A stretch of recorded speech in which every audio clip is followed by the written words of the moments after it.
తాజాగా స్టార్ మాల ప్రోమో చూసుకున్నట్లయితే Telugu big boss season 8 హౌస్లో ఈ వారం ఎవరు ఎలిమినేట్ అవ్వలేదు. బిగ్ బాస్ ఈ వారం నో ఎలిమినేషన్ అంటూ పెట్టారు. ఇది పక్కా బిగ్ బాస్ ప్లాన్ ప్రకారమే జరిగింది. ఎలా అంటే ఓటింగ్ ప్రకారం ఈ వారం ఎలిమినేషన్ జరిగి ఉంటే అవినాష్ తప్పకుండా ఎలిమినేట్ అయ్యేవాడు. కానీ అవినాష్ మంచి ఎంటర్టైన్మెంట్ స్టార్ మా ఛానల్కి కావలసిన వ్యక్తి కాబట్టి దానికి తోడు టాస్క్లో కూడా తన వంతు ఎఫర్ట్స్ పెడుతూనే ఉంటాడు. అలాగనే అవినాష్ కంటెంట్ ఇవ్వడానికి తన వంతు ఎఫర్ట్స్ పెడుతూనే ఉంటాడు హౌస్లో. అయినప్పటికీ కూడా తనకు ఈ వారం ఓట్స్ పడకపోవడానికి కారణం తను ఇన్ని రోజులుగా నామినేషన్లో లేడు కాబట్టి తన నామినేషన్ లేకపోవడం అన్నది తన తప్పు కాదు కదా.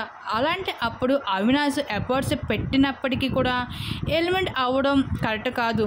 అందుకే అవినాష్కు తక్కువ ఓటింగ్ పడినప్పటికీ కూడా తను ఎలిమెంట్ అవ్వకూడదు అంటే నాబిల్ దగ్గర ఉన్న ఎవిక్షన్ షీల్డ్ని అవినాష్కి ఉపయోగపడేలా చేయాలి.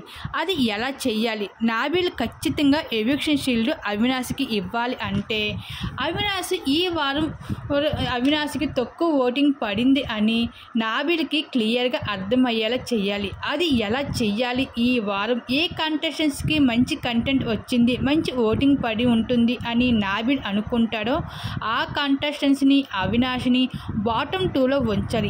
అలానే చేశారు. ఈ వారం మంచి కంటెంట్ ఇచ్చింది, మంచి ఓటింగ్ పడింది తేజాకే. అందుకే తేజాని అవినాష్ని బాటమ్ 2లో ఉంచడం జరిగింది.